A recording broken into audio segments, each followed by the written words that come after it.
y'all. I'm April. And I'm Caroline. And This is your Bloody Happy Hour. Caroline, are you ready for this? This is your newest guilty pleasure. It's the bloodiest part of your week. Did we say something about it also being happy hour? Show did. Because we about to be sipping on some murder. Bloody happy hour.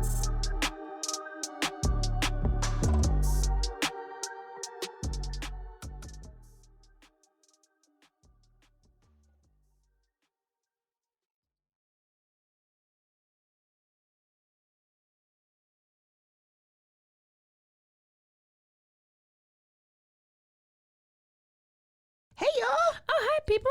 Friends. We're back. Bloody Happy Hour. Thirsty Thursday. Thirsty Thursday is here. Finally. This is my favorite day of the week. Oh, for sure. I had the Favorite day longest of the day and it went so slow. You're fine. You can just go to... Hey, we got a special we guest. have a guest. Our number one critic. Number one. Not our number one fan. Number one. He's going to become our number one critic. fan. I am your number one fan. Oh. So you are? may... I just Oh, he's not even caught up on all the episodes. He- You Listen. might have heard me reference a sweet pea, and it's not the baby off the Popeye cartoon. Oh my Caroline gosh, has Sweet no Pea. idea. Do you remember that? Okay. Yeah. So it's my husband's name. He's popping him a top right now. Sweet pea, what are you drinking? Dos Equis. Dos Equis. Can you tell my everybody favorite. hi? Hello, everyone. How are y'all? We're good. I'm dumb. I'm real dumb sometimes. So he's off today and was just bored. And because we're recording Killer Athletes, he was a little bit more interested than he is in some of the other ones. He didn't want to come here about the females? Catherine Knight. Catherine Knight? No. I had to work. Oh. Yeah, he's just She off. just said I was off. Oh, Been yeah, off. you're right. Been off a few Listen, days, just bored. you know, I just half listen sometimes, so sorry. I would expect nothing more or less. I think it's nothing less. Nothing less. So what's going on? What's up? What's the latest? How's life? Well, I don't know. Wonderful. Got some rain. And That's real that boring. no, That's like what that I would say. means I don't have to water my yard. Are we married? That's what that She means. said that before and I just fell asleep. I I literally just felt said like- that like one She time. was like, I didn't have to turn on my sprinklers because That's awesome. And she was like, "Oh, I'm sorry. I just fell asleep." And I was like, "Well, I thought it was really exciting, so I'm sorry. I'm sorry. I'm speaking. This is what I'm going to do today. I'm going to say every time I say something, listen. So I'm going to be bossy. Oh, yeah. No, I'm probably not. I'll forget. I already forgot. I don't know why I say listen so many times, but that should be it when I drink. Yeah. I mean, when I tell the story, because I know I say it 70 times. Well, what I say 70 times is, let me just tell you. Yes. Let me just tell you. So I want to make sure I tell you everything, maybe 4 times. 4 times. And as slow as possible. So what people don't know is this is our second time recording this story, but you're only going to hear it the second time. But the first time I got really fired up and I dropped about 14 F-bombs. And I didn't want to get a whooping by my mama. Oh, she would whoop you? She would whoop me, but not with the belt. 'Cause she don't believe to whoop. with a Did belt. y'all? Did She you would ever get? She would pinch me real hard and twist. Each and say, I'm going to wash your mouth out with soap. Yes. That's about it. I got whipped one time, and I was like butt naked. I was like What? 8 years old or something, and I was gonna take a bath. Well, no, this is what happened. I peed in my sister's hair cup. So she. Why do you have a haircut? No, she had. This is like we're little kids. She had long hair, like almost like went to like the top of her butt or what. You know, it was really long. So she had a cup to rinse her hair out when we were in the bath. Like she would rinse the soap and stuff out of her hair. So I was obviously mad at her. So I was like, I'm going to pee in her hair cup. So I peed in her hair cup when she went to rinse it out. Which sister? Joanne. I mean, this is my older sister. Okay. So she, I mean, because we grew up together. Yeah. You know, young and stuff. So she like started yelling, "Dad, she peed in my hair cup. She peed in my hair cup." And so he like came upstairs to try to get me, and I like ran into the attic or somewhere. I was like running naked somewhere, and he got me, and I was like, "Oh, no." He would be on the news for that these days. Oh, for sure. Swoopy, did you get whoopings growing up? Did I? They used to paddle kids in school. Did we talk about this already? No. I mean, no, we haven't talked about it yet. But they did that. Do you remember that? Yeah. We had a... Mr. Beeson had a paddle. Mr. Yarbrough would put holes in his paddle just so he could get like wind through it and he could swing it like faster. They probably need and to bring the hit paddles would be back. harder. They need to bring the paddles back. They probably do. Yes, they do. Did you get just regular whoopings or did you get whoopings? Oh, he was from the country. He got whooped with a picket I string. got whooped with it, yeah. Like a refrigerator cord? a Somebody picking said they string, used no. to. Extension cord. What's a picking string? Picking strings, what you use to tie. That's Like what a calf guitar? Rope, no, that's what calf ropers use. Tie calves' legs up. It's a thin rope. Oh, no. And it's got metal on it, don't I mean, it? I don't have any metal on Oh. it. No. You know, we rode horses and roped calves and stuff. So my dad used to lay me across the bed, hit me with that picking string and hang it on my headboard so I can look at it. Reminder. As a reminder. Kind of like Catherine Knight with those knives above her Hey, bed. it worked. I'm sure Did you your mom take off her chancla and hit you with it? I used to love my mom with me because I could block it. And no, she would just grab a belt or something, but I would like block it and stuff. But my dad, he like made you lay across the bed and look the opposite direction. Where were your hands? Where'd your hands have to be? I don't know. It was like just, I don't know. Big Terry's about to get arrested behind this podcast. There's no statute of limitation on child abuse. I mean, Caroline, is the topic Baylor today? yes. Baylor.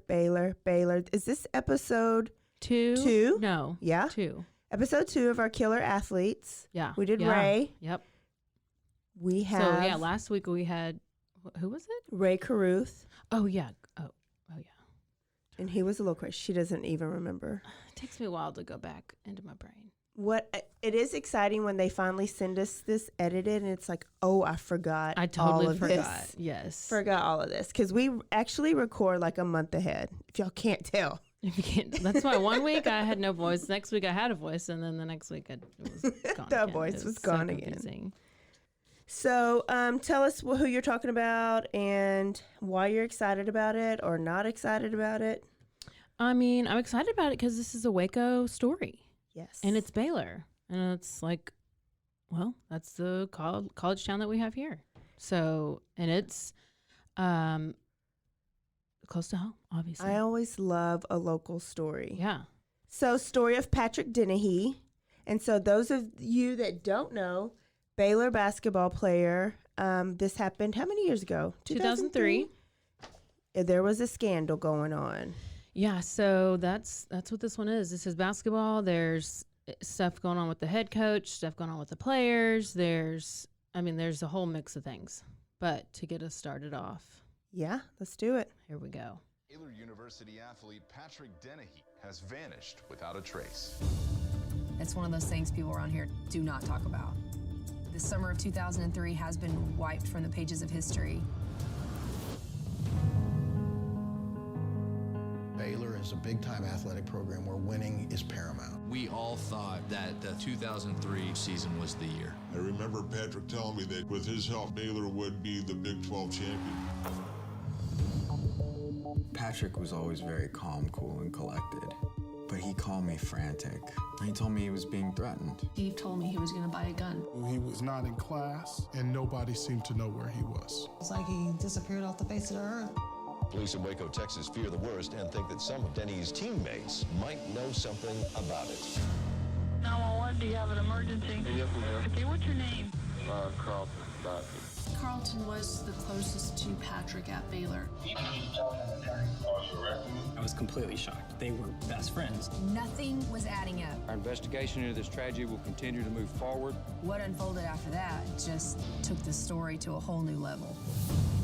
The first time that I hear that coaches are paying Patrick Dennehy is through media reports. Patrick was a 6'9" future NBA player. Of course he's on scholarship, but he wasn't. How did Patrick pay tuition? There was one guy who knew everything that was going on, and that was Dave Bliss.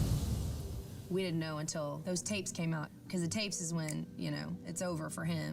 There's nobody right now that can say that we paid Pat Dennehy to be this. This man is lying. I saw coaches give Patrick money on many occasions. We didn't hear what the truth was. The truth is still there somewhere. This was the ultimate lights are off, doors closed, cover up. People did not want to see their beloved university or their beloved program hurt. I haven't forgiven Dave Bliss. He's never going to talk again. Why would he? You ready, Dave? Yeah.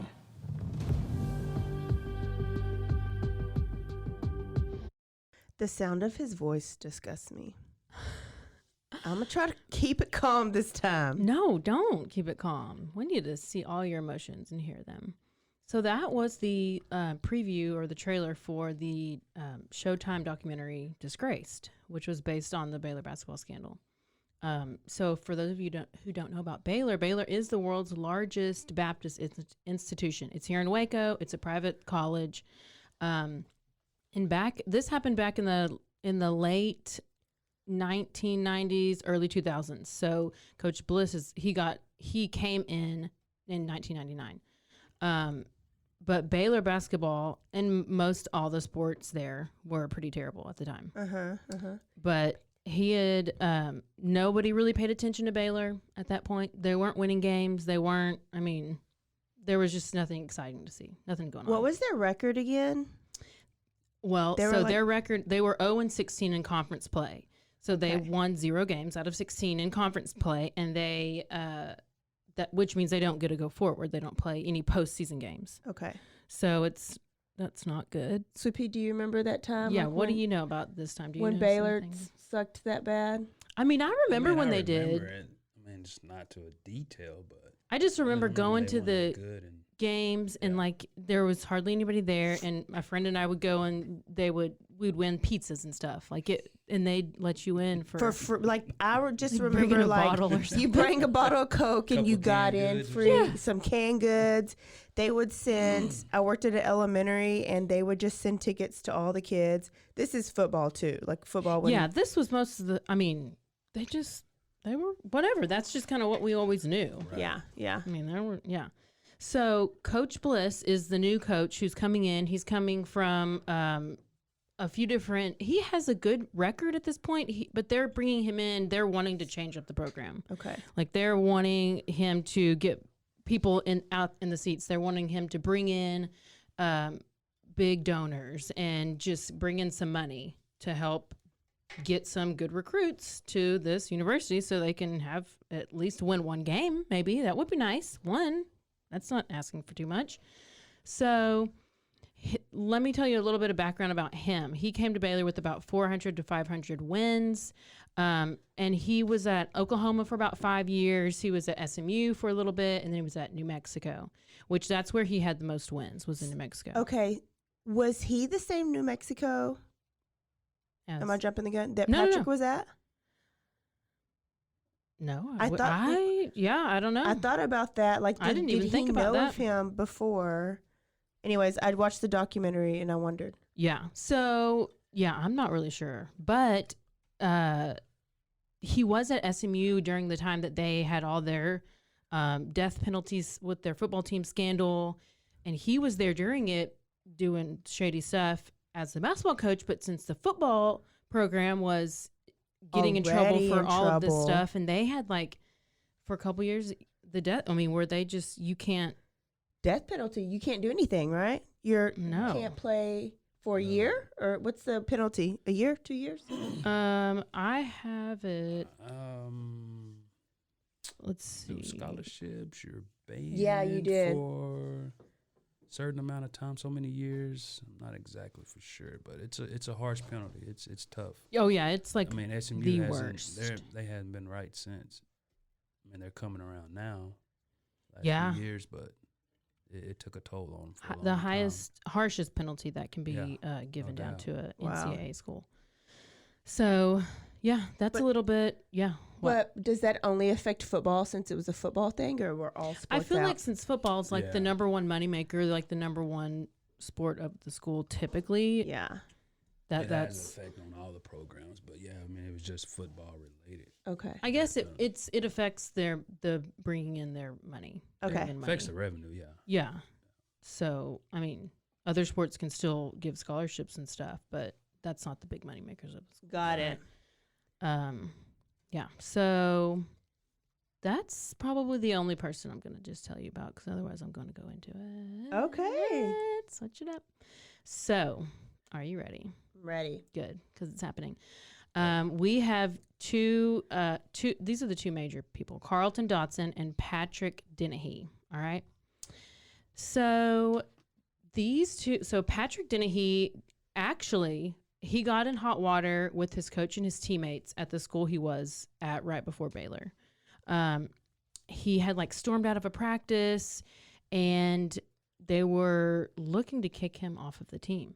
So he luckily made enough of an impact on this team in his conference that he got the opportunity to go and to get recruited by another which would be by Baylor. Yeah, and back then there was no like transfer portal. So I wonder if you just do your own recruiting. Do coaches just reach out to you? So Surely that was there probably was something. stressful. Well, okay, there had to have been something, because 2003 I graduated and I was getting recruited for high jump. No, I'm saying there was no transfer portal. Now when kids transfer, they go into this portal and schools can see that they're available and they can pick them up. Well, because you can't, when you're ready, if you're wanting to transfer during the year, you can't like say anything. No, because you're under a NL. But like that's NLI with somebody else, right? Well, because if you take like if I'm wanting to transfer, when you went from Texas State to A&M, right, how did you go? I couldn't talk to the coach, like my parents or I don't know if my coach even could. I don't know who it is that talks to that coach, but it's just not the athlete. Maybe that's what it is. I mean, back then that's how it was. Yeah. But until a certain time, I just was like, what if I do it? You know. So your dad just told you you're going to A&M? No, like this, I guess either coaches or my parents or whatever, all of them were we were trying to figure out where I was going to go. But then when I finally could talk to them, then there was already like a list of places I was going to go visit. Oh. I mean, they're How probably did she legal. not know about this process and she lived it? Well, I didn't really pay attention much back then. I don't really do much now anyways. So. People just told her where to go and she went. Yes, I told you. I like people to tell me what to do. She does. So, do I need to go? Listen. Do you like a dom? Are you like Christian Grey and 50 Shades of Grey? Do you like go in the room and like kneel down? No, and let the dom walk in and like tell you what to do? If there was a dom that wanted to walk in and tell me what to do, then let's do it. Done. This is an advertisement right now. We're going back to our sex podcast like last time? Yeah. We go back and forth, true crime. Because apparently Sweet Pea said this was a porn podcast. Porn pod. She told you that? You didn't really know what we really do in here? Have porn and... You just... There's... Actually, you never know what's going to happen. Never know. No. But... Anyway, let's get back to it. You're supposed to tell me to listen. No, I'm supposed to tell you to listen. Okay, go. Okay. So Dennehey was eventually offered a spot on the roster on the Baylor University basketball team. Okay, so per league rules, so it's different for different conferences. I know for back whenever it was me transferring to another college, if it was within the same conference, you had to sit out a year. But if you went to a different conference, you could go and you could play right away. Yeah. So I'm assuming that's the case in this situation. But they were in different conferences. He just redshirted, I think. Well, he probably had to because Carlton had transferred there and he didn't have to sit out a year. But Patrick transferred there and he did have to sit out a year. I don't know if it's so much from a conference thing. I think it's from, say, if it depends on the level, whether you have to sit out or not. Like a Division I, Division II or something? Like, say, if you went from a Division I to back then, which was a Division I AA, I think that I may be wrong. Well, I just know with track, I don't know if they do it with differently with sports, but I just know they're like, if it's conference to conference, like same Big 12, you got to sit out. Yeah. But like I was Southland, which wasn't a AA. It was still a Division 1. Yeah, right. So, but I don't know about that. So you didn't have to sit out. I did not have to. Anywho, but Patrick did. So he was there for a whole year and was just on the bench. Like you see him on the bench. Yeah. During the games and kind of coaching up at practices. Yeah, he never got. Yeah, he was required to sit out a year, and he was at this time he's like 21 years old. So this guy's like he's 6'10", big guy, 230 pounds. So, yeah, I mean he passed the eyeball test. I mean, so he's a good guy, good looking guy, and he is going to get ready to play for the 2003-2004 season. So he had to sit out, like I said, the prior season. So this Baylor team was looking like they were ready to make a run for like, let's win some games. Let's go to the Big 12 championship. Let's knock out Texas and or Kansas, and all the big, schools that are in the conference, because they were in the Big 12 at this point. I didn't know if they were in the Southwest Conference, but they're already in the Big 12. Big 12. Yeah. So the other one, like I said, the other transfer was Carleton. So he had transferred the same time as Patrick, but just like we were talking about, he did not have to sit out a year. So they got to Baylor at the same time. Carleton got to play right away. Patrick sat out the year. Carleton come from a junior college. Didn't he? Yeah. Oh, yeah. Yeah, he come from. So yeah, he wouldn't have to sit out. He'd be eligible. Okay. I see what you're saying. Yeah. So Dotson had. So this is whenever the year that he played for Baylor, he played about 28 games, they said, and about 16 minutes a game. So there was also this other guy who was another JUCO transfer, and this is Harvey Thomas. So Harvey Thomas is, he's getting to play right away, but Coach Bliss was like, Harvey Thomas, he's the missing piece. Well, he kind of compared him to Carleton a little bit. Yeah. So I think Harvey got there like the summer after Carleton and them had been there, and Harvey is dominant force on the field. Yeah, because Coach Bliss told Carleton that his playing time would be decreased significantly. Yes, and so Carleton didn't like that. No. So at this point, Carleton Dotson is wanting to leave Baylor and transfer again if he could find a school. But this is the other thing. In early 2003, so whenever he had got there, he was married. Yes. So he and his wife split up, and then Carleton then goes to live with Patrick. Mm-hmm. So they're good friends, or whatever. They're good friends, they're teammates. But at this point in 2003, they haven't been like living together for a year already. They're just going to now start living together, like right when the story starts. So let's see, early 2003, they split up. And this, so at this point they decide, so they move in together and they decide that they want to go, Carleton answers an ad for some pit bulls. Okay. So he's going to go and they go out to this farm, which is I think it's just down the road, just past the Farrell Center. And it's this gravel pit, they call it, and whatever. And that's where they go and they get these dogs from these breeders. And they're like, we're going to go check out these dogs. And then they eventually make friends with these owners of the property. They go out there and play basketball with them, hang out with their kids. They'll go out there every once in a while and just kind of become friends with this couple. So then let's fast forward to early June. Okay. Right? So we're in 2003. This is around June 6th.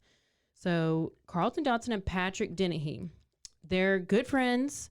So Patrick tells his girlfriend, why did I say Patrick tells his girlfriend?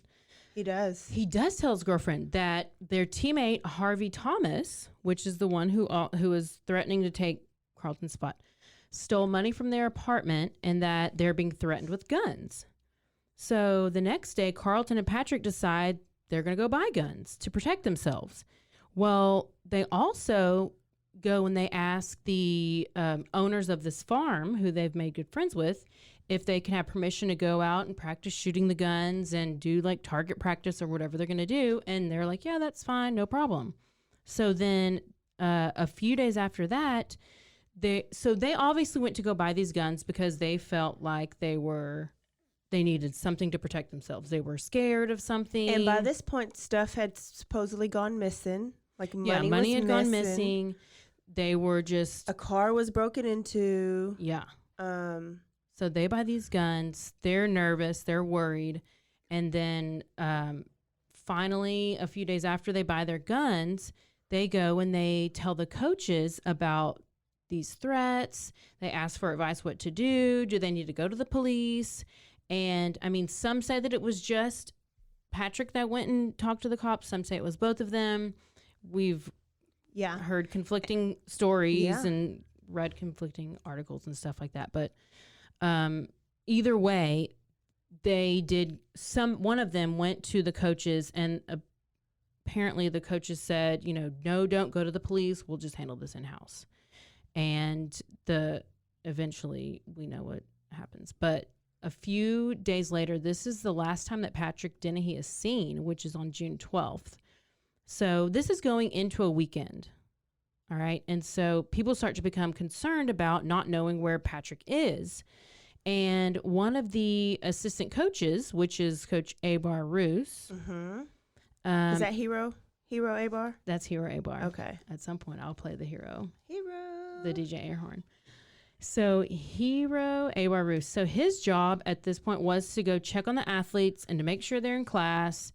I mean, that's a normal thing to do. Yeah. Right? Like, right.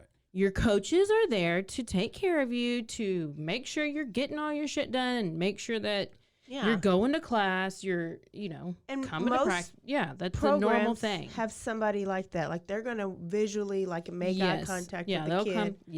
Yes. So pre-COVID. Oh, well, that's true. So he goes to check on Patrick, and he's not in class. And this is on the 13th. Okay, so he's not in class. Then he eventually goes over to his apartment to see if there's a car there. Nobody answers the door. There's no car. So he's like, okay, well, I'm not too, it's just he's just missing one day. It is summertime, whatever. And it was like a Monday, and supposedly he was going to be out of town that weekend. Yeah, a Friday. Okay, it's a Friday. Okay, because then the following 2 days later was Father's Day. Yes, that's right. So he had missed class that Friday. A couple days later, Father's Day comes around, and his stepdad doesn't hear from him, which is pretty odd. It's not a normal thing. He said they have a pretty close relationship. So he was like, well, he just didn't call me. Maybe I'll hear from him in the next day or two. Well, he didn't. So he starts getting concerned.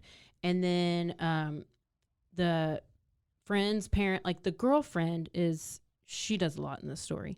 And also the parents. So they call Carlton, and they're like, have you seen Patrick? Do you know where he is? Like, what? Is there anything going on? And he's like, no, I'm not even on campus. Like, he's back at Maryland. Like, he's back at home, which his home is Maryland. So he's like, yeah, I'm back at home, and I just hadn't heard from him, blah, blah, blah. So finally, Patrick's stepdad calls Coach Bliss, and he's like, it's been like 3 or 4 days. I haven't heard from Patrick. Like, have you seen him? Do you know where he is? And Coach was just like, oh yeah, I mean, he's around. He's just probably with his friends. That's all he says. So then they're like, okay. He just kind of lets it go for a little bit. Can you imagine these parents? Like, you send your kid to college, to this program, you expect your coaches to know, like, be that other parent, that third eye for you in your absence. And then they're far away. They're not down the road. They're not in Texas. They're in a whole nother, where's he from? California? California. Oh, yeah. So it's not like they can drive just to go check in on the apartment. So I can't even imagine the desperation of these parents. And there's no Life 360 back then, so she can't pull up her cell phone and see where he is. No. Wow. Well, so then they have a third roommate. So basically what it is, the living situation with Patrick, it's Patrick Dennehy, Carlton Dotson, and they have a third roommate, Chris Turk. Okay, so he had recently been out of town, and he came back from being out of town. He came to his apartment, and he noticed the dogs that had looked like they were starving and hadn't been fed for days. And a bag of Patrick's was like left on the bed, or like a packed bag or something. Things just seemed weird to him. Because they were supposed to go visit him, I think. Yeah. And he came home, and then he wrote him a note. Yeah. Yeah. And he just there was just a lot of red flags that started going off to him. So eventually on June 19th, a few days later, I mean, it's a week later. It's not a few days. It's a week since they've heard from him. Yeah. So the stepdad ends up calling the Waco police and reporting him as a missing person. And so now we have rumors circulating about a missing basketball player, and this turns into this huge media thing. And I mean, it's not just like Waco news. It's like everywhere. CNN. National news, Yeah, national news. Like this is big. Yeah. And so police begin to search for Patrick. And so it's like June 25th by this point. So when did he call him? On the 19th. So the 25th, Patrick's vehicle, his Tahoe, is found in Virginia Beach in a mall parking lot. So sketchy. Virginia, yeah. So this is like 1,000 miles, 1,500 miles away from Waco. So the vehicle's found clean and no license plates, which apparently that was a way that they were trying to conceal it. But to me, if you have this car just parked out alone, I feel like it's a little more obvious. Yeah. Right. Yeah. So I don't know. So police are trying to figure out, where did this car come? Like, how did it get here? Who drove it here? What's going on? What's happening? So a couple days after that, the police release a statement about potential suspects in the case as being some of Patrick's teammates.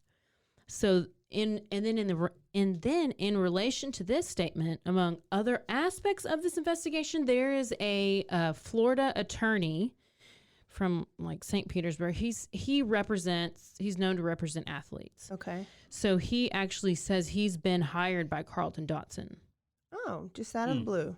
Just out of the blue. So he lets the attorney says that Dotson is at his home in Maryland, which Maryland, if you go look at a map and you know that it's close to Virginia Beach, it's pretty close. And the attorney says that like Carlton will not discuss the case. Okay. Like he won't discuss it. So we get to July 17th. Just after the attorney says Carlton will not discuss the case, Carlton decides he is going to meet with the police. Oh. Waco police? Waco police? Yeah. No. At he calls the FBI? Yes. So he meets with the police in Delaware. Okay. What? Is Delaware Maryland? No. It's like they're all like state. But they're all like on top of each other. Yeah, so they just must all be run. because to me, like, to say Virginia's by Maryland, I'm like, oh, is it? So I know that's why I said I got to look at a map, because like Washington and Maine and Wisconsin, like are those all together up here in a little thing? Well, you have Washington State. Listen, I just recently learned about Washington and Washington, D.C. Me too. Geography? Yes, but why? Why do Would they you confuse have us like a that? city or whatever the freaking capital called Washington, D.C. that's way over there, and then a state called Washington way over there? Can you change the name? You're confusing me. So anyway, apparently Delaware is close to Maryland, which is close to Virginia Beach. Yeah. Well, there we go. Same area. They're all like a mile They're long. probably all of them are about, all combined, are they even as big as Texas? I mean, Oh, no. I mean, you know, it takes like 4 days to drive across Texas. Yeah. It probably takes 4 That's why it seconds to drive doesn't across make these sense states. to us, but it Yeah, does that's to them. why we're special. So, he goes and meets with the police in Delaware, but he doesn't say anything that leads them to believe that he's done anything wrong. So there's no charges that are filed, and Carlton just leaves. So I'm like, why is he? I think that the police wanted to meet with him because they knew he was so close to where the car was found. So that's when they met with him the first time. And then at this same time, back in Waco, a maintenance worker at an apartment complex, he finds a handgun and turns it over to police. Well, it turns out that this apartment complex was where Harvey Thomas lived. And remember, he was the one player that Coach Bliss said that was kind of threatening Carlton's spot on the team. Yeah. So, I don't know. It's a little sus. Yes. So, this brings us to July 21st. There's so many dates. I know I won't pay attention to that. But anyways, Carlton Dotson calls. It gives us a timeline. Yeah. It's good. So he calls 911. Okay. And he just wants to make a statement think about it. He actually makes a 911 phone call. And they're like, what's your emergency? And he's like, I need to talk to the FBI. Like, I was like, wait, what? But how did he say it? I needed to talk to the FBI. I don't know. I forgot what I said already. I needed to make a phone call to the FBI. Something like that. But so he calls 911. He basically turns himself in and he's like, I want to talk to the FBI. And then this eventually leads to his arrest in Maryland and where he is charged with the murder of Patrick Dennehy. So this is when police realize that there's something that seems off with Dotson when they meet with him the first time. And then this is the interview. I'm gonna play you a clip of this interview because he goes on these rants about religion and how he has already been forgiven for his sins and that there's no details about where Patrick is, but he just comes off as very unstable and people start to become really concerned about his mental health. Yes. All right. So let's listen to this. Mr. Carlton Dotson, do you understand that you're being recorded? Yes. Why do you want us to come pick you up? What did you come here to tell us? There are many, many demonic spirits that are after me. There are things taking place that are unexplainable. What kind of things? People are trying to take me out, man. People are trying to do things that have been tried since I've been in Waco. You want to talk to the Waco Police Department again? No. Not them. My faith is so strong, I have been taken over by a higher power. My family is a family of prophets. You believe yourself to be a prophet? Much more than that. Much more than that. Something bothering you, Carlton? All men should sin, but there is time to repent. Time to repent. I have to point out that when I listened to this on True Crime Garage, they were like, can I just point out that this is the second person from Waco that has claimed to be a prophet?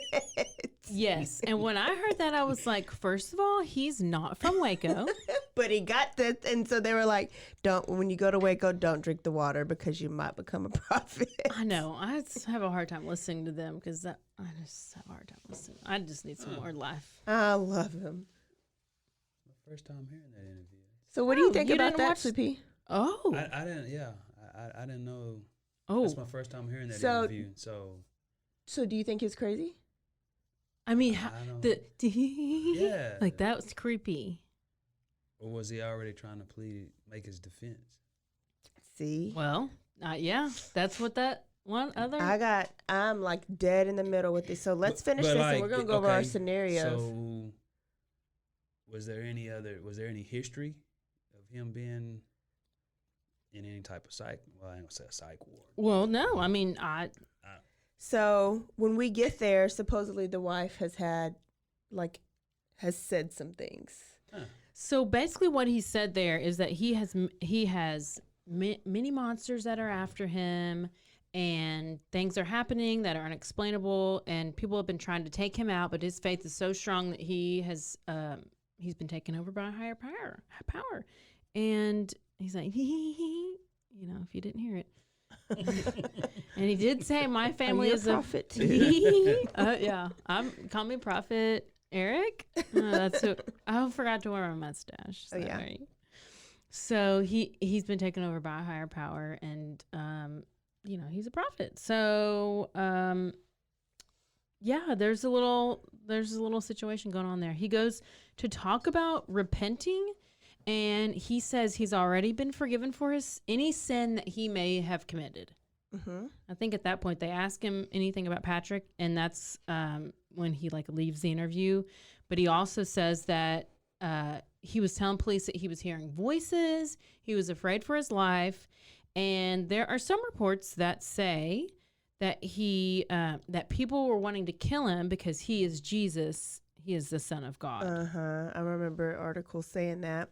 And okay, so remember when he was interviewed the first time, he was trying to make hero Abar Roos seem like a bad guy. Yes. Saying that he came and he's got everybody selling drugs. Yeah, so Coach, yes. Roos? Yep. Rouse. Yes. And so Tell when him that. I didn't say that. Tell okay, him. so before this interview with the police, he was the first time that he was interviewed when he first got down there. Because what I saw that happened is that they noticed that the car was there.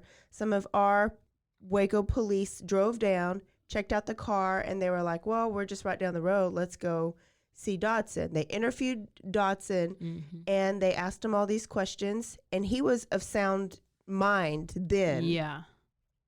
And he was pointing the finger at like Abar Roos, Harvey Thomas, all these things, saying that all this drug dealing's going down. Well, Abar had been there like days by this, like maybe not even a week. 12 days. 12 days. You don't even have a chance to. He's like, I ain't no kingpin. And then I want to bring up Abar Roos because this was his dream job. Dream job. He graduated from Baylor. Did you know this? No. Abar Roos graduated from Baylor. He was coaching basketball MCC, got this job, and this was like dream job. He gets there, and then here the scandal is happening. This is the first thing. Yeah. This is the first thing that is like thrown that at breaks him. my heart for him. Okay. She loves her some Abar Roos. I don't even know him, but I just hate that he got shit on this whole time. Oh, like, yeah. he had to get a lawyer. Well, yeah. And based on what he does, he gets like a scarlet letter on him for W for whistleblower. Yeah. This is the first time I've heard of this guy's name. Okay, yeah. The only 3 players I've ever heard in the No, story. Abar Roos is the assistant coach. I know, that's what I'm saying. But only three players in the I've heard story. in the story is Bliss, Dennehey, and Dodson. Oh, Yeah. so you don't even know about Harvey I Thomas? don't even know about Harvey. Yeah. So Harvey Thomas, he's mentioned every now and then in different reports. Yeah. Because sometimes like the documentary talks about how they're like, well, he had some kind of agreement with Bliss, like they both were lying together, and like maybe Harvey was lying about threatening, and then Bliss was lying about what I'm about to tell you about scholarships and stuff. But you just don't know. You don't know because there's no trial. So yeah. So where was I? Let's see. At this point, so he's the Son of God. Yep. So the police are confused because they're like, okay, so this is when he calls 911. He turns himself in, and they're like, well, you're telling us all of these things, but you're not telling us anything about Patrick, about why are you here? And so they're confused, and they're like, what do you know about him? And they encourage him. He's like talking about how he's scared, and they're like, you're safe here. We'll protect you. So finally Dodson opens up, and he tells the story that he and Patrick were new gun owners, and that they wanted to go practice shooting their guns, and that during the process, Patrick pulled the gun on him. The gun misfired. And so when it did, Carlton took the gun on Patrick and shot him. But before he did it, he said, God, forgive me. But he shot him twice in the head. Okay. So some people tell the story, and they're like, he shot him. And Carlton is claiming self-defense. Okay. And so what does Carlton do after he shoots him? After he shoots him twice in the head, he leaves the scene with Dennehey's Tahoe, goes back to change his clothes, throws his clothes in the dumpster, drives to Dallas to get rid of the guns, drives towards his home in Maryland. When him and his uncle wipe clean the vehicle, take the tags off, drive it to Virginia Beach, where authorities found it, and police ask him where the body is, give me a map, and he leads them to the area. Right there, that's sound mind. Like, that is, you knew exactly what you were doing.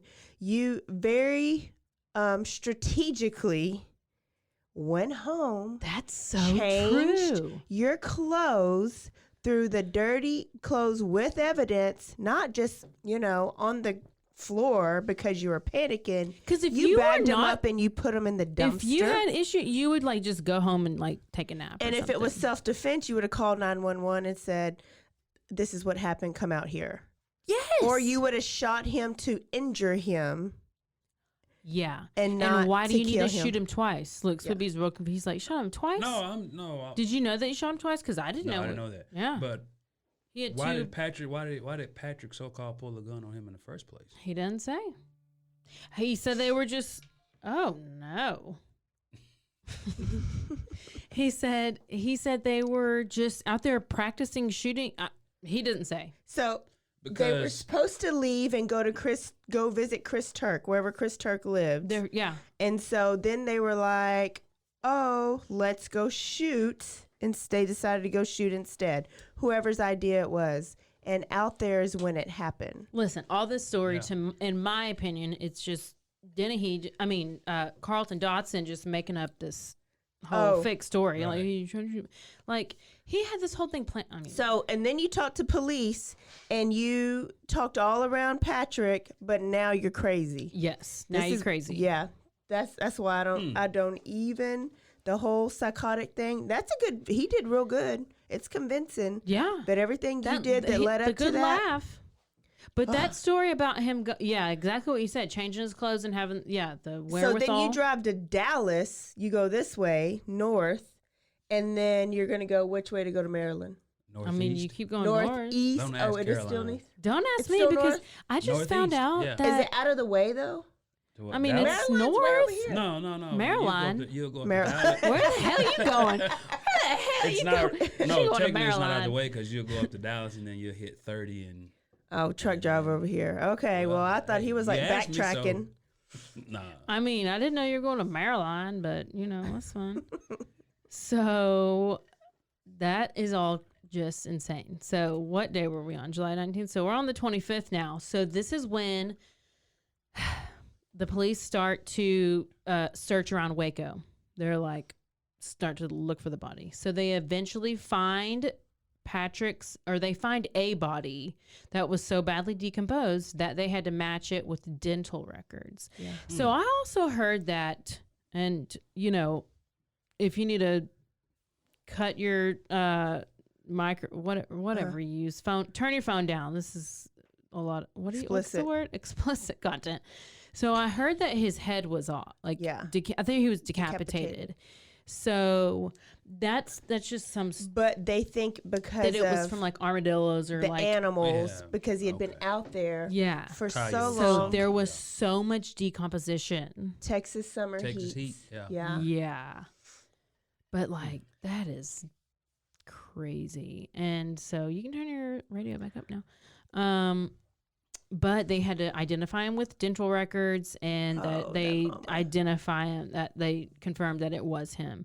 So the following day, Carlton Dotson's estranged wife, so remember he was married, and she comes forward and she says that she witnessed Carlton taking fake drug tests, and that he was receiving cash from some of the coaches, and that he had been hearing voices and having visions and had accused her of having an affair with a bunch of players on the team. And she called his mom and told her about it. And the mom called the coaches to get him help. But the coaches apparently set him up with therapists, and he just didn't go. Yeah. And he just didn't consistently go. So, he would, if he faked this, he'd been faking it for a while, I guess. Yeah. While he was. Yeah. Or it could be or girlfriend's trying to back up his story. See, this is why I'm so freaking gullible. I'm the worst. But you know what? I'm never trust anybody. So it could be either. It really could be either or. People could tell me so like, oh my god. And see, she declined to be in this documentary, like, because I read the credits afterwards. She declined, and then Larry Johnson, because she had a lot of. Yeah, because Harvey Thomas was in there. He was like, yeah, I took a polygraph test. Yeah, and he passed his polygraph He test. sure did. But listen, according to my ex-husband, all you have to do is to pass a polygraph test is put a little. He's like, I can always pass one. I'm like, why are you telling me you could pass why are you going to be taking a polygraph test? Why are you talking to me about this? You just put a little needle in your shoe. I'm like, I don't know how you put a needle in your damn shoe, but you poke your toe over on a needle and maybe the tense pain up. stimulus. But then somewhere I read that you just like squeeze your butthole and you won't or something, which I was like, I can't do two things at once, so I can't talk and do that at the same time. I don't know. Sweet Pea, you don't know? I'm not trying to get in a position to have to take a polygraph. Yep, you're right. So before they couldn't really charge him with anything because they didn't have a body to corroborate his story. Yes. Now they have a body. Yes. And he is getting arrested. Yes. So this is where I tell you more. The midst of all this happening, Waco police also begin to meet with the coaches. Okay. So in addition to everything, so Patrick's girlfriend decides she's going to come forward and self-report herself and Patrick to the about the NCAA violations that have happened. So she goes on and she says that she and Patrick received payments from coaches that she's at a different school. Okay. So so they're married and so she's not even at Baylor. This is Patrick's girlfriend. Oh, girlfriend. Okay. Yeah. And Patrick's she's girlfriend. She's at another school. But yeah. So I don't know what Carlton's girlfriend, wife, did. I don't know if she did Let me talk about anything. myself for a second. Okay, she's real mad because she I'm didn't real get paid. mad because I didn't get paid for my sport. Wasn't no NILs back then? No, I don't even know what that means. What's NIL? What is that? That's the new stuff that they got where these kids can get paid. Oh, well, no, this was like, I wanted to get some under the table money. Be like hell, they didn't even offer me anything. I'm pissed. I'm like, was I? I mean, I guess I was just a high jumper. Yeah. I mean, I have a record. Her name is on something. I'm on the mat. Gonna be introduced in the Hall of Fame soon of my high school, which is depressing because if you're a state champion at Midway, yes.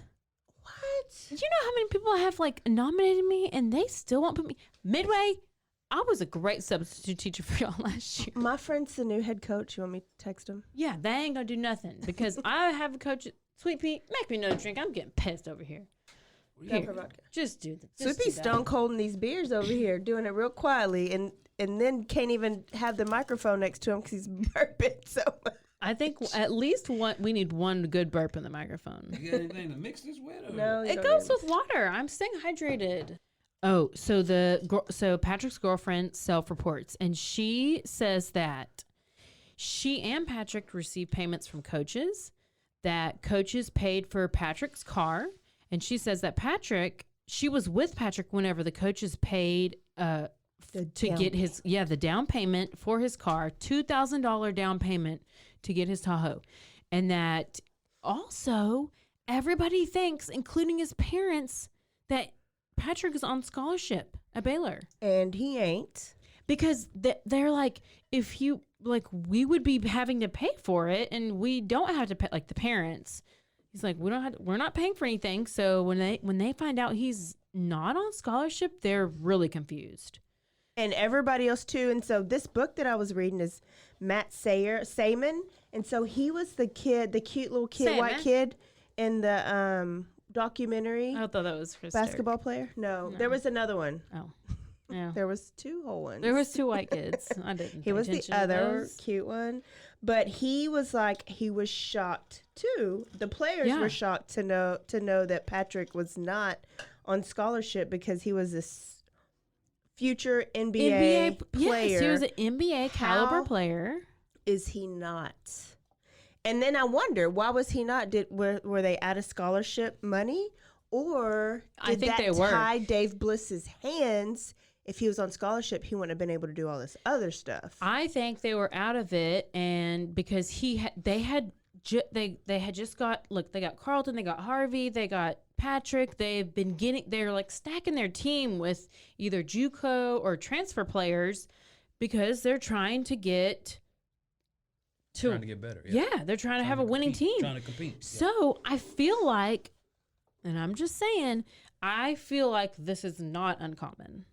Okay, I feel like that this happens a lot, mainly because Coach Roos was like blackballed so hard for what he did, which is basically like rat Coach Bliss out.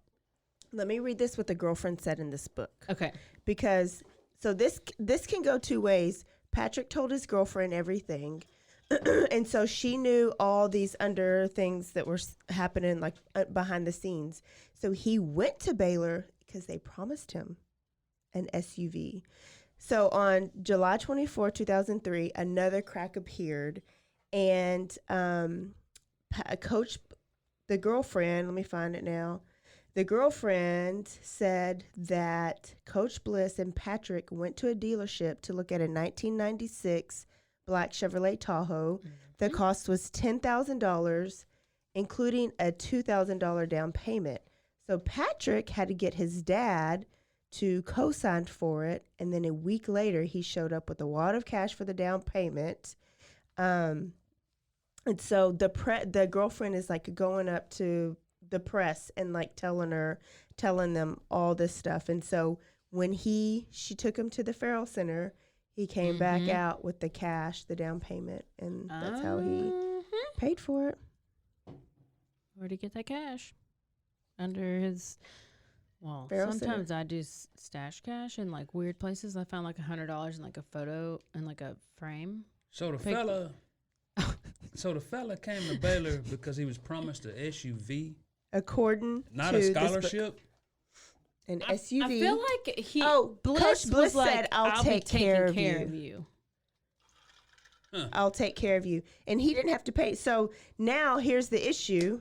Or are you going to get there?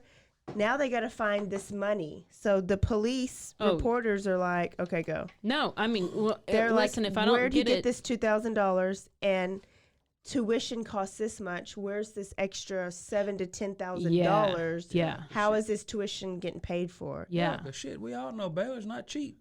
Oh, yeah. And so Daddy and Mom are like, we're not paying for it. They're like, no, they're saying like we haven't paid for it, so we don't know how. We thought he was on scholarship. So hello, obviously somebody's paying for it. So boosters, somebody, living expenses, his car. I mean, and obviously at this time, this is a huge NCAA violation. So now the attention is going from the murder to the Baylor cover up. Like, what is going on? Yeah. You know, so they're. Which that sucks for the family because because I mean that's where that becomes the bigger scandal. Yeah, it really does. And so like now you have a glimpse of Coach Bliss. So at this time we know that he's violated these rules. So what do we know? What happens when you get caught breaking rules? What do you normally do if you break a rule, April? What do you normally do? Do you like try to figure out how to cover it up? You like lie about it? Do you come clean? I mean, the grown-up thing is... Soupy said no. Soupy, the grown-up thing is... because if you want to ask me, I would probably try to lie, but I would not be able to. So it depends on what type of lie it was. And then I wouldn't lie because I can't lie. I'm real bad at lying. But I can get lied to. I wouldn't try to cover my ass to make a dead person look worse. Which is exactly what he did. Which is real bad. So he wanted to figure out how to, he needed to blame somebody. So who do you blame but the murder victim? Yeah. Yeah. Obviously. The dead guy. Because they can't, yeah. Yeah, they can't defend themselves. Right, yeah. Right, no doubt. So he goes and he's like conjuring up this plan to basically frame, like say Patrick Dennehy was the one that was, oh, it's special. that Patrick Dennehy was a drug dealer, and that's how he paid for his tuition. He didn't do anything under the table to pay for it. Patrick Dennehy was also a great basketball player / kingpin. Oh, basically. Yeah. What you got? Go. Well, I'm just saying, like April just said, he's saying that Patrick Dennehy is a drug dealer paying for his education. So you got to know, this guy's a drug dealer, but you got him on your basketball team? Right. I don't think many coaches in America would Yeah. have a known drug. If you know for sure this kid is selling drugs, I don't think a lot of kids, regardless of how good he is, would have them on their team. Well, I now mean, maybe if they smoke a little weed, okay, they can look over that. But if you're dealing drugs, selling drugs, because to the other 9 times out of teammates, 10, he's probably selling them to the other teammates too, tarnishing the team. and that's what he says. Yeah, because he starts telling people that, I mean, all of this. So he's trying to figure out a way to make up for this money, obviously. Right. So this is what good old Coach Abar Roos, he can tell. He's like, something's wrong with this picture. Like, what are you talking about, Coach Bliss? Like, no. And so he decides that he needs to go to, I'm guessing Circuit City at the time. I don't know. It's closed now. Radio Shack. Yeah, Radio Shack. And he's going to go buy a recorder to Bliss. He starts recording the conversations. So Coach Bliss is saying he's basically formulating his plan on what he's going to say. He's going to say, there's nobody right now that can say that we paid Patrick because he's dead. And so all we have to do is create reasonable doubt. And then Bliss tries to also get current players to go along with this plan.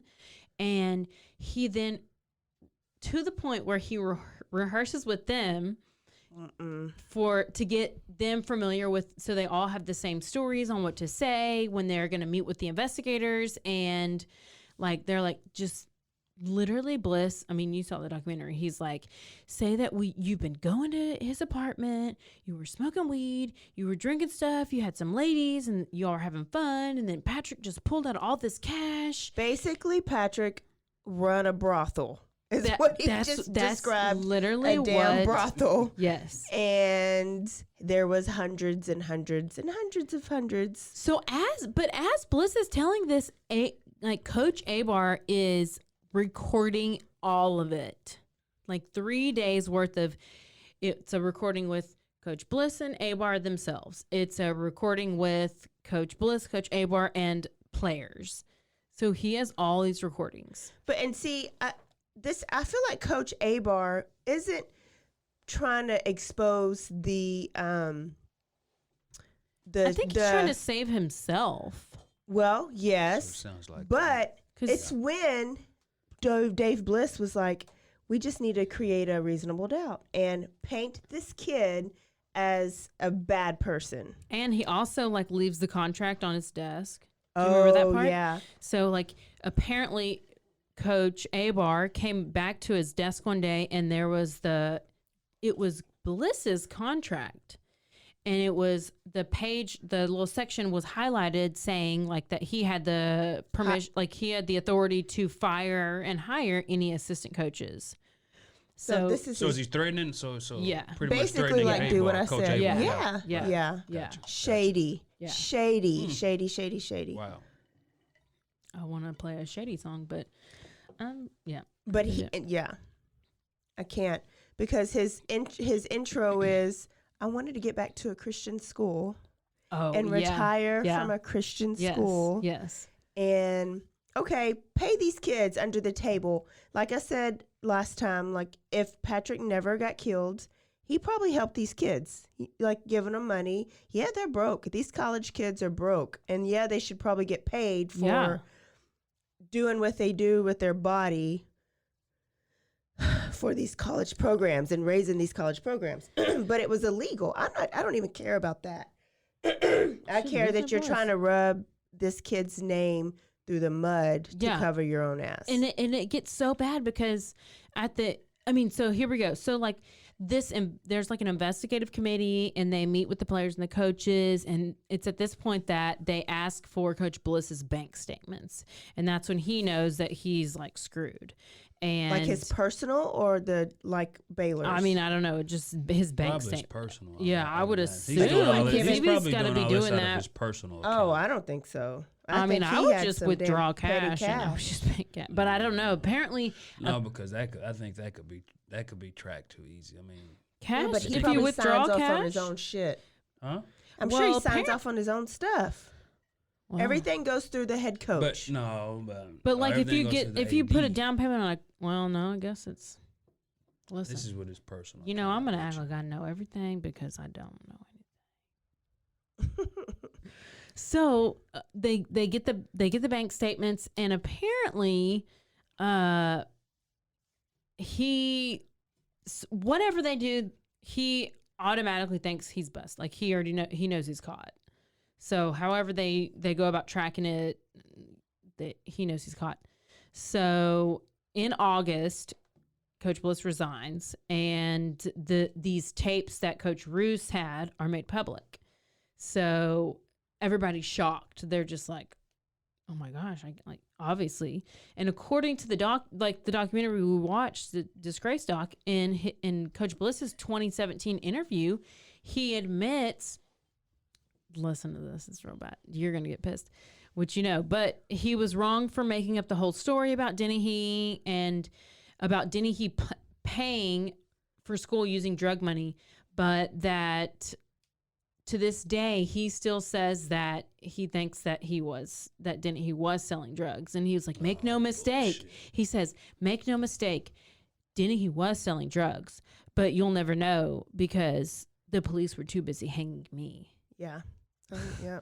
He was out there rampant selling. I mean, this is what he says in the interview. Okay, yeah. But if you know this, if you know this kid is selling drugs, why do you have him on your team? Here's the thing. That's making you look bad. Why do you have him on your team? Why do you have a drug dealer on your team if you know that he's selling drugs? But they covered up bad drug tests. So it's October 2004. He was declared incompetent to stand trial by a judge, and he was sent to a mental hospital to be reevaluated for 4 months. And apparently 3 psychiatrists had to, they diagnosed him with, he was suffering from hallucinations and psychosis, and that once he could regain competency, he could have his trial. So he basically if he stayed on those antipsychotic drugs. If he stayed on, yes. That's what I don't get. Like, why didn't Andrea Yates go to prison? Oh, heck. She was psychotic. God. Because I don't get the difference. Okay, in my opinion, Baylor and Baylor graduates who are district attorneys at this time in Waco, they're in cahoots with some other Baylor people, and they're not wanting to get a trial. Yes, to have a trial. They're not wanting to have a trial. I understand that. Like, so this already looks and bad. They also convinced him to they had no plea agreement. He pleaded guilty. He signed away his rights to an appeal. Like I only say who does that because I watch all these shows, but it's like, who does that? Yeah. I mean, but he obviously didn't know what he signed. Yes. Yeah, so in February 2005, Dotson returned to jail after the psychologist deemed him competent to stand trial, and but they said he must continue taking his antipsychotic drugs or medication. And that the psychologist said that Dotson's accounts of hallucinations and hearing voices was a little suspect. Prosecutors and prosecutors and Dotson's defense team could not agree on terms of a plea agreement, and so they're like battling, and they're like, well, how much? I think they were battling over how much time they wanted him to serve, and so they came to an agreement. Oh, this is the worst. So he had no plea, and then I mean, I guess you obviously want to how do you typically want to plead? Not guilty? Well, 5 days before the trial was supposed to begin, he unexpectedly pleaded guilty to the murder of Patrick Dennehy. And this is without any kind of deal. So they have no deal, like no deal. He's just pleading guilty. And he keeps like this. Okay, if you don't have a trial, it keeps the family from being like dragged through the mud. It keeps Baylor from being dragged through the mud. Yes, and it keeps from all the details coming out, because now you don't really know all the stuff. He's like, I'm guilty, I did it, bye. Like, it's done. Yeah, I'm in jail. Yeah, I'm in jail. And also he signed his rights away from being able to have an appeal. So he got sentenced to 35 years. Dotson is up for parole actually this year. 2021. So that's what? 2021. 16 years? I don't know. I can't do math. No, so trial was what, 2005? Yeah. Yeah. So 16 years. Oh my gosh. Sweet Pea, you're so smart. Who was your math teacher? Oh my gosh. Sweet Mr. Sipes. Mr. Sipes. He didn't do shit. And Mr. Sipes. That was like junior high, though. I know. High school was Mr. Oliver. Sweet Pea. That's special. I think Sweet Pea, can you stay after that wasn't special. You're a Sweet damn Pea, can you stay after the podcast? Because you added that up so quick. Mr. Sweet Pea.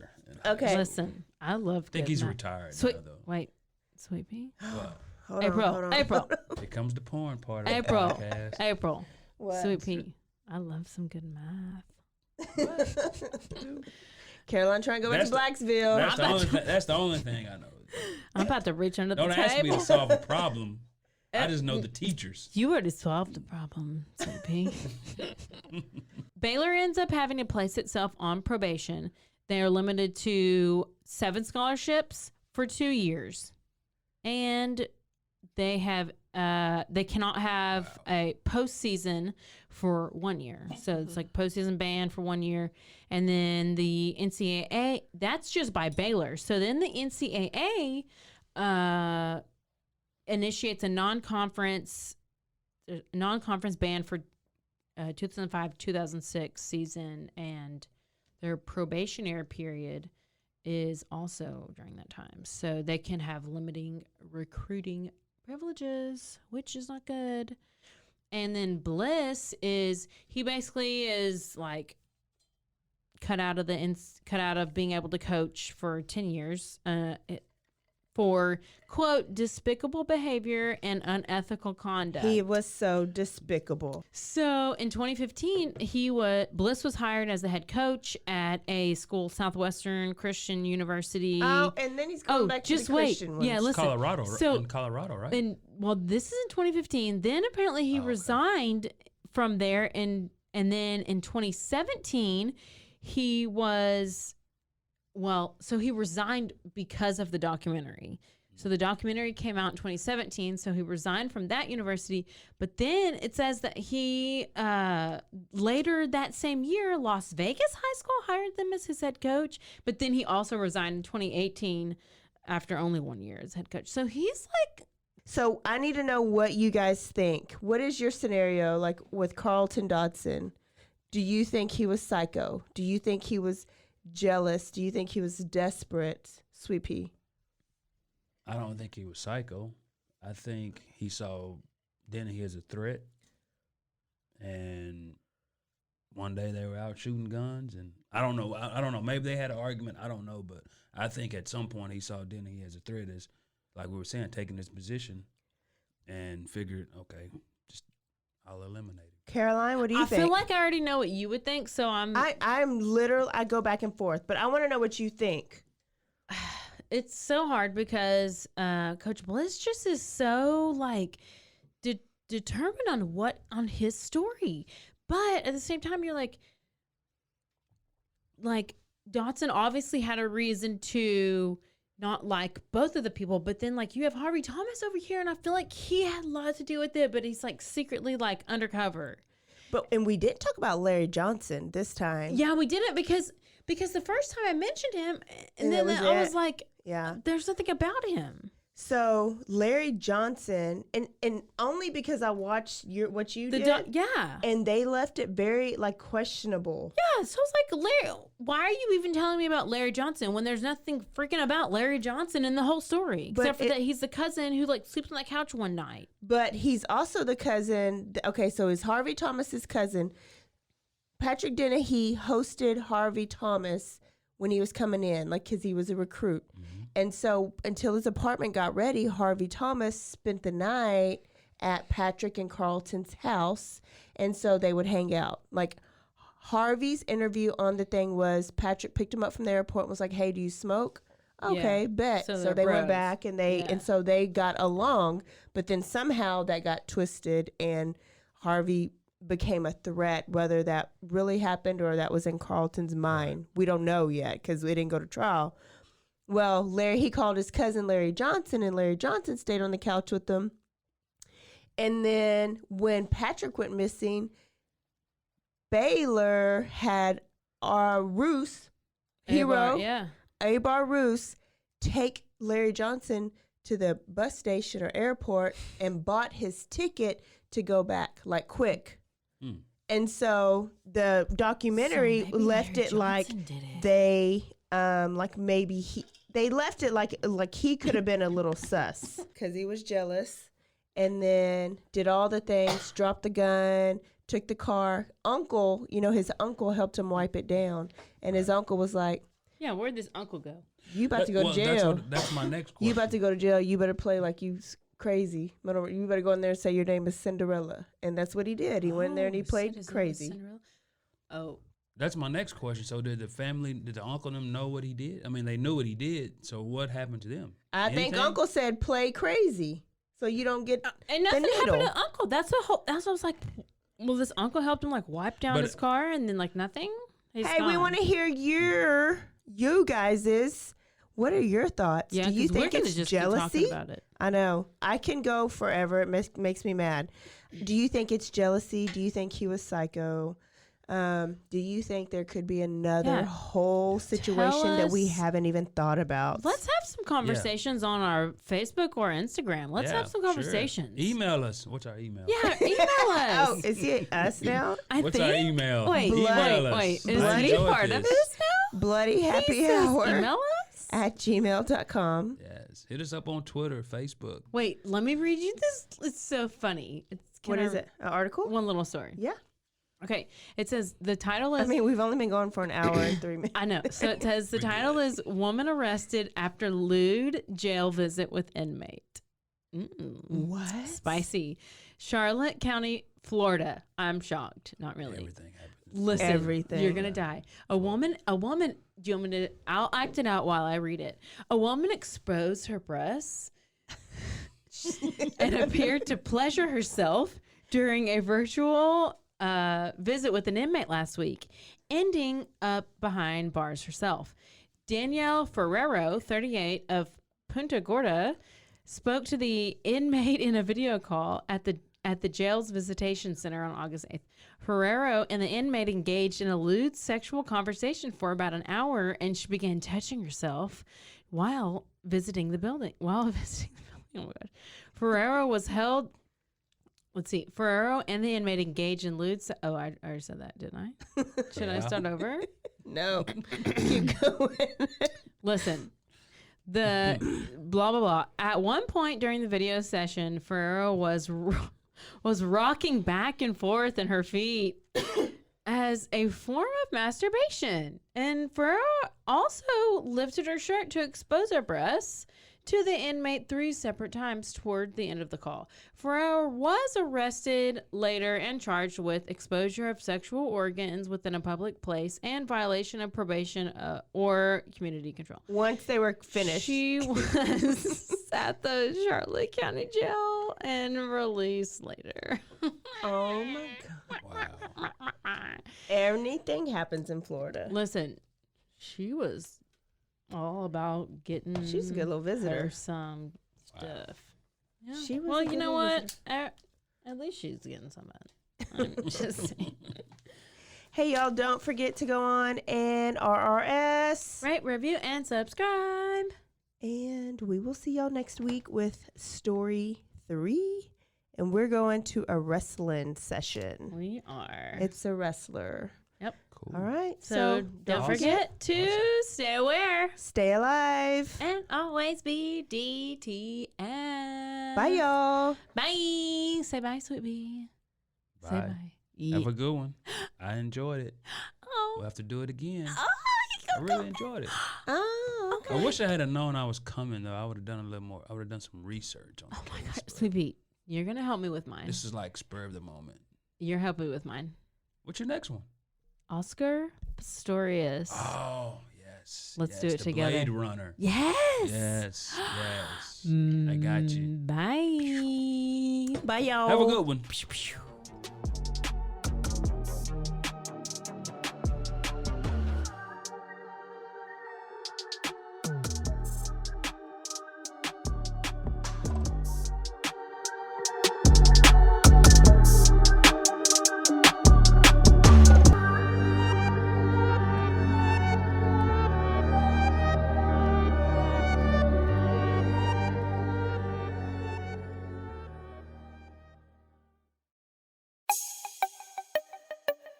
This has been a Rogue Media podcast.